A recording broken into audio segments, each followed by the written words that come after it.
Hello again, Dominic Trophy, and welcome to another video. And this is part 4 of my Nintendo Virtual Console series. And this time I'll be talking about the Nintendo Wii U Virtual Console. Just want to show you the console actually.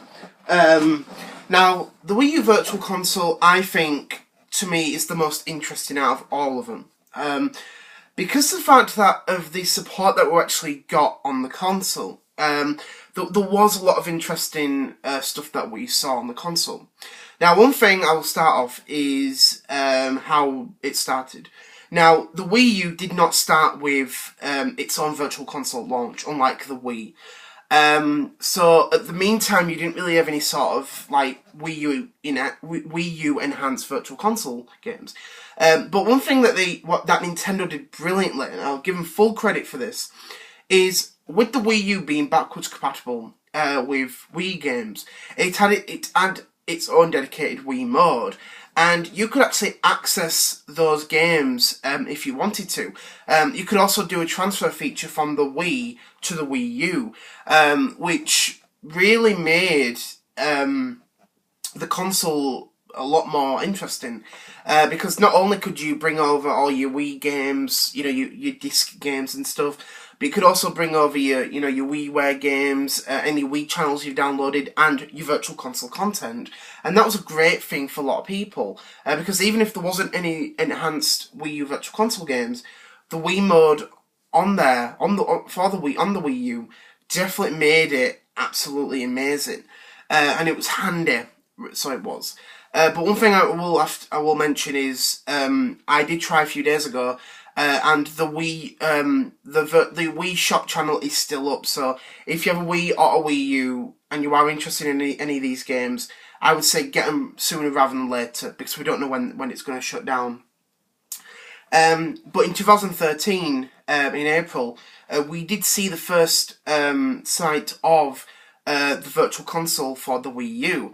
And at first we got lots of NES and Super Nintendo games, which were on the Wii as well. And it was interesting to see what else we would have got. Now, during E3 2011, we did hear some interesting news that at one point there were plans of bringing the GameCube to the Wii U Virtual Console. There were plans to actually bring it at launch for the Wii U, but unfortunately, as we all know, that never happened. And it's very, very unfortunate that we didn't see that.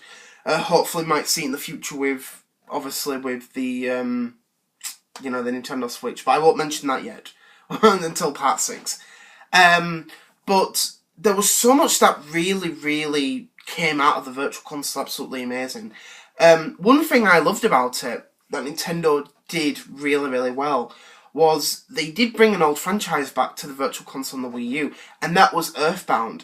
And this was an amazing, surprise for a lot of people, because Japan got it first, and then there was a huge amount of people campaigning on Miiverse to bring it over to America and Europe.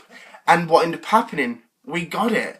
And that was actually one of the first games that I wanted to get a Wii U for. I want to play Earthbound. I never played it before, and it looks amazing. But I did purchase it a few years after, and I absolutely loved it. And that is the one thing I've always thanked Nintendo for bringing the Earthbound / Mother franchise to the Wii U after so many years. And then we also got the first game, Earthbound Beginnings, aka Mother 1, back in E3 2015. And that was, again, another thing that I loved to bits, that we got that sort of stuff. Now, over time, we did get a lot of NES and Super Nintendo games. And then one thing that we did get in 2014 was the Game Boy Advance Virtual Console. Now, as I mentioned in my video previously, Nintendo originally released 20 games on the 3DS eShop / Virtual Console for ambassadors who had entered the program, and 10 of those games were actually Game Boy Advance. But unfortunately, due to the fact that Nintendo were not able to successfully emulate Game Boy Advance games properly and fully on the 3DS, they actually abandoned that idea and brought them over to the Wii U. And this was, I think, a great thing to see. It kind of made the Wii U like the modern day, the Game Boy player, modern day Game Boy player, which was an add-on for the GameCube that allowed you to play Game Boy, Game Boy Color, and Game Boy Advance games on there. And the emulation, to me, I think is absolutely superb. I think it's really, really good. I do know that it is a shame that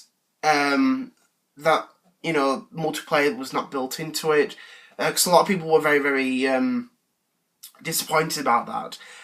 Because there are a lot of great games on the Wii U VC from, with GBA games that are actually multiplayer enhanced, but obviously you can't do it, which is a shame, because I would love to have played like Mario Kart Super Circuit multiplayer on the Wii U Virtual Console, but it didn't happen. So I think if you want to do that, obviously you need an actual Game Boy Advance, but it is what it is.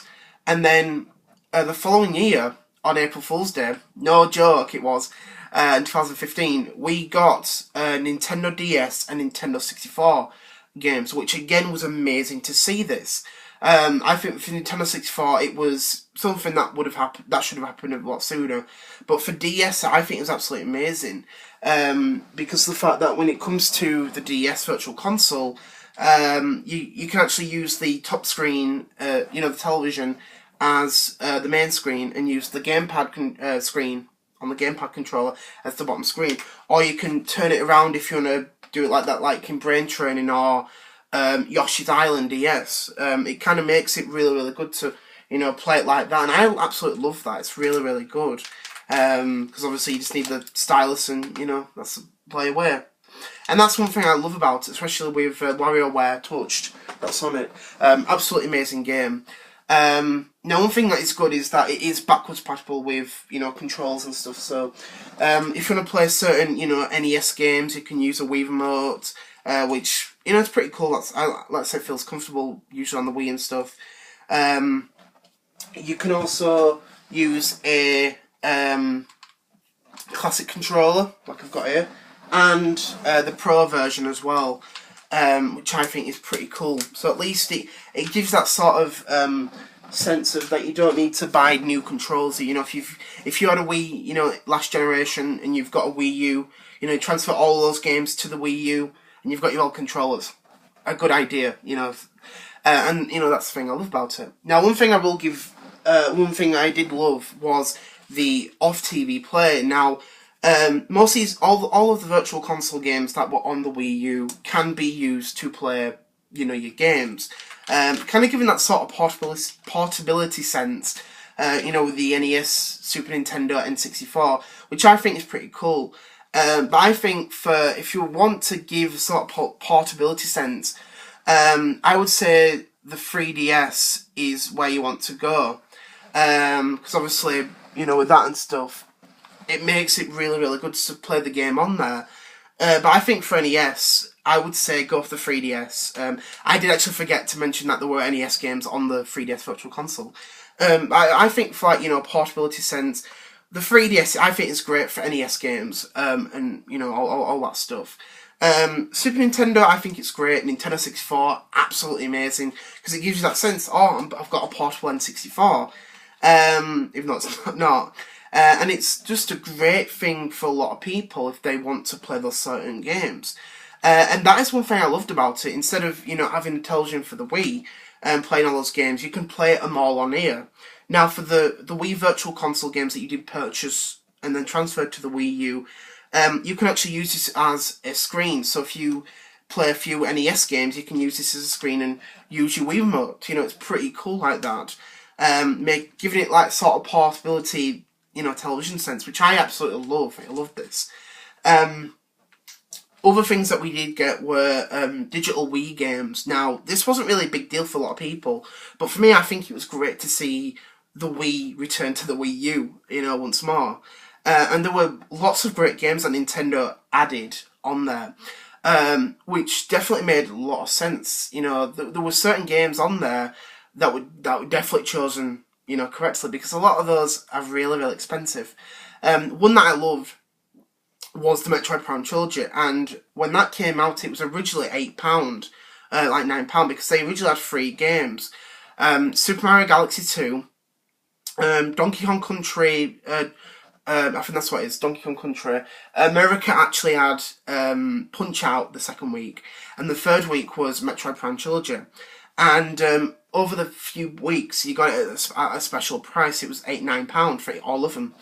And that was a great thing, I think, especially for Metroid Prime Trilogy, because again, that's like a, like a 70 quid, like £100 game, at the time. So it was great to get these games at a cheap price, and obviously giving, the company money, which I absolutely loved. It's great that. But over time, there were lots of games added, and one that people were amazed to see was Xenoblade Chronicles. And with that, because the fact it supports the Wii Classic controller, a lot of these games actually allowed you to play the game on the gamepad controller.